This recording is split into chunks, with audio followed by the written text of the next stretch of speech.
En Afrique de l'Ouest, la productivité du cacao est en baisse. Le déficit de nutriments des sols est un obstacle essentiel à la productivité de cacao. Plus de 20 partenaires de l'industrie du cacao, de l'industrie des engrais, des organisations de la société civile et du gouvernement ont signé la lettre d'intention pour la mise en place de l'initiative Engrais Cacao pour la restauration de la fertilité des sols dans les principales régions de production du cacao en Côte d'Ivoire. Ce film présente des exemples d'activités de formation et de distribution menées par des exportateurs de cacao et des fournisseurs d'engrais.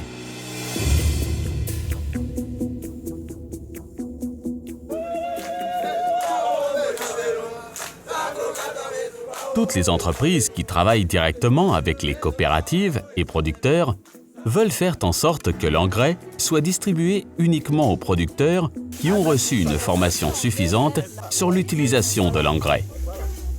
Dans ce cadre, le Barrick Albot A, par exemple, établit une collaboration avec Yara.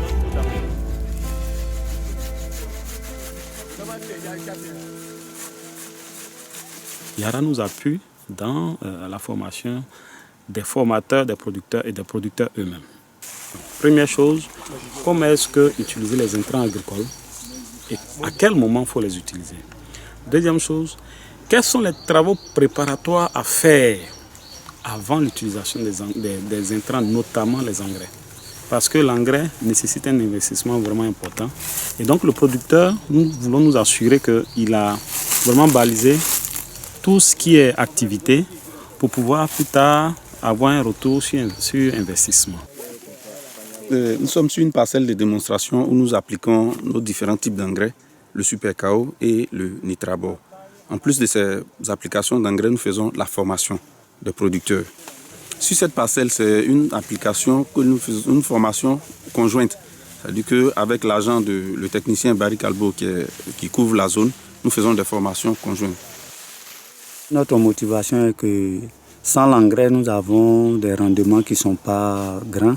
Donc en venant apprendre comment il faut mettre l'engrais, quelles sont les étapes de préparation qu'il faut faire avant de mettre, quelles sont les quantités, quelle est la période, ça nous permet d'avoir beaucoup d'engrais et de cacao quand on suit les bonnes pratiques. Et l'impact est très visible. J'étais à 2 tonnes sur 4 hectares et je fais 5 tonnes la campagne passée. Les producteurs semblent bénéficier de leur investissement sur l'engrais. Mais il y a aussi des difficultés. Au niveau de l'engrais, il y a le coût de l'engrais. Et puis, il y a aussi quand nous passons les commandes, la période où ça arrive. Parce qu'ici, nous avons un régime de pluie qui est bizarre. À partir de juin, on ne peut plus mettre l'engrais.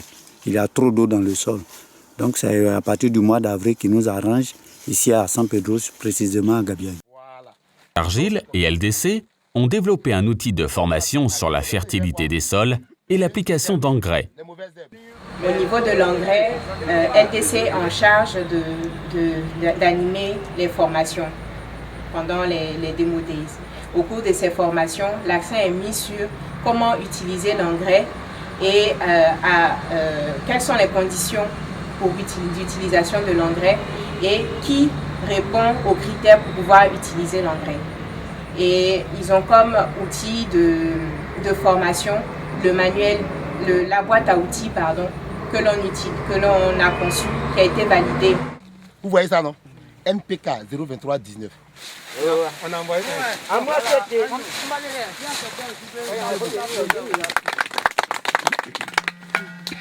Ce matin.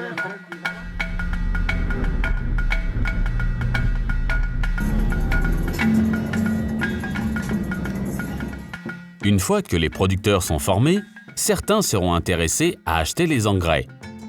Environ 80% des engrais distribués par les partenaires de l'initiative se font à travers des systèmes de crédit avec la coopérative ou la microfinance Advance.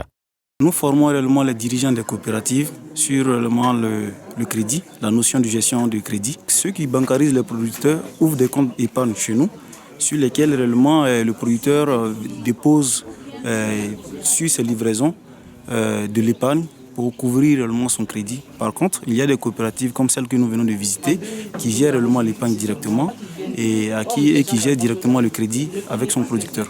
Moi, je paye par crédit parce que souvent, à l'arrivée d'engrais, je trouve que je n'ai pas d'argent en espèces. Donc, ça m'aide aussi à mettre l'engrais dans ma plantation. Depuis 3 ans que j'ai commencé à prendre crédit dans la coopérative pour traiter mon champ. Il y a beaucoup de changements même. Bon, même l'Advance qui a arrêté en face de nous-mêmes, ils me voyaient marcher à pied pour aller au champ. Mais grâce à eux, maintenant, je suis sur une mobilette. J'ai fait une petite boutique pour la femme. Bon, je vois qu'il y a une évolution. Il faut dire que Advance octroie réellement ce qu'on appelle le crédit sur mesure. C'est-à-dire que c'est selon réellement la capacité de production du producteur et de la coopérative que nous octroyons vraiment le crédit pour limiter en fait le risque de surendettement du producteur et de la coopérative. La coopérative, Copalba et Zamacom facilitent l'épargne et le crédit directement aux producteurs. Ils font des épargnes, des petites épargnes de 50 francs par kilo, ce que nous faisons, et pour pouvoir acquérir notre engrais. En résumé, nous, Copalba, nous avançons 40% et Zamacom complète à 60% pour l'engrais que nous voulons prendre. Quel que soit le tonnage, nous avançons 40% sur le prix. Et en grande traite maintenant, ça veut dire que d'octobre en décembre, il faut que nous ayons fini de payer. Le planteur que tu lui donnes 1000 francs ou 1050, son argent, bon, ça va toujours finir. Il faut sauvegarder l'argent du planteur pour pouvoir l'arranger demain. Pour le moment, en une première phase, il faut sélectionner des producteurs volontaires. Et quand vous voyez que ça marche, vous allez trouver, les autres même vont suivre sans poser de questions. Nous avons pour mission d'amener les coopératives à être autonomes. Nous avons pour mission d'envoyer les coopératives à s'inscrire dans la durabilité. Et nous n'allons pas toujours être en train de financer. Il faut qu'elles essaient de mettre des procédures et surtout des mises en compte au niveau de leurs coopératives eux-mêmes. Et vous voyez, il y a certaines coopératives, par exemple, qui permettent aux planteurs de faire des mises en compte. Donc, à leur niveau, on va aussi les éduquer avec le programme Rabobank que nous avons et au niveau des planteurs avec le Farmer Business School que nous avons, le coaching pour en fait les amener chacun à y mettre du sien.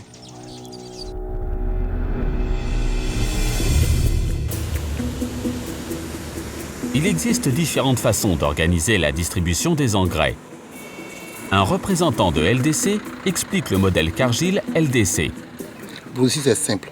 Avec Cargill, nous sommes entendus pour donner un maximum de 3 tonnes à crédit pour 1 mois aux coopératives.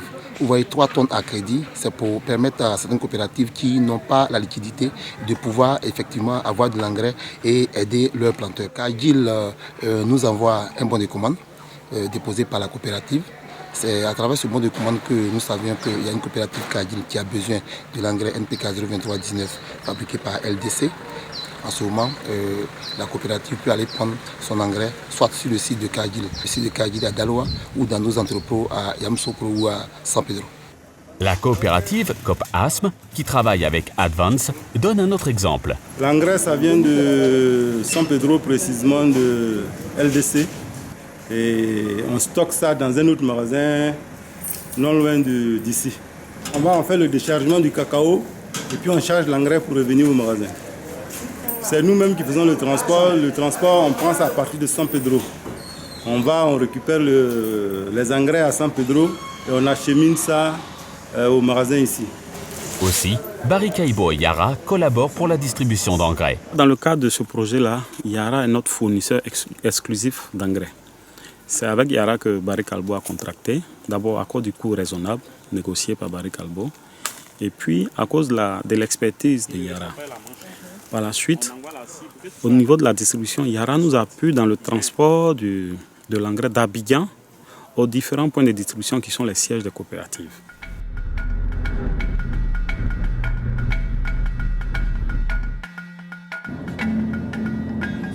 Lorsque l'engrais est distribué, il est important que l'application soit bien faite. Quelques partenaires investissent dans le coaching des producteurs afin de promouvoir l'adoption de bonnes pratiques agricoles et d'aider les producteurs à prendre de meilleures décisions d'investissement concernant leur plantation de cacao. Un exemple vient des activités de coaching de ces mois. Nos activités consistent à faire des champs-écoles, à établir des programmes avec le producteur, des programmes de suivi avec le producteur. Ensuite, aller sur la parcelle, déterminer une partie pour faire la démonstration pour qu'il puisse continuer dans le reste de la plantation. Bon, avec le producteur, je passe une fois dans le mois, puisqu'il y a plusieurs producteurs. Et avoir 1h30 avec le producteur dans sa plantation, pour voir les activités qu'il a menées. Il y a pas tous les producteurs ne peuvent pas appliquer ce qu'on fait au champ-école dans leur champ. Mais néanmoins, avec le coaching, on réalise qu'après le passage, les producteurs continuent au moins le travail qu'on les apprend. Ce producteur a remarqué une grande différence entre la parcelle où il a appliqué l'engrais et celle où il ne l'a pas fait. Bon, vraiment, quand la différence, que les bois même sont en forme maintenant.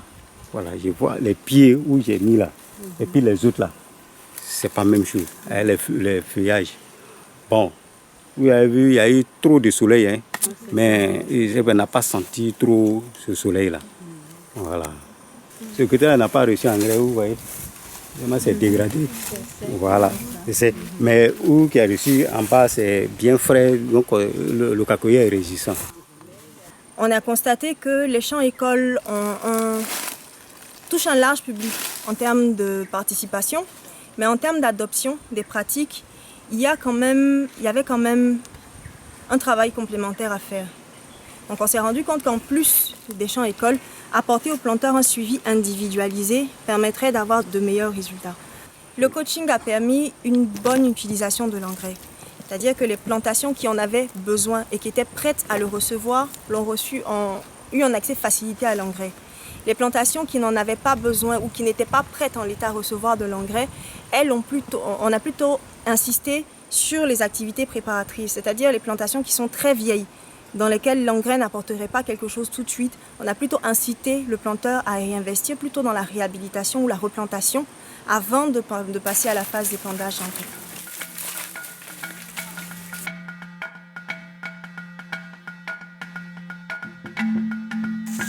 En 2015, les membres de l'initiative Engrais Cacao ont établi des partenariats pour la formation des producteurs et la distribution d'engrais. À peu près 10 000 producteurs ont acheté environ 7 000 tonnes d'engrais à travers ces programmes. Pour atteindre l'objectif de 200 000 producteurs servis en 2020, l'intensification et une distribution professionnelle et efficace est clé.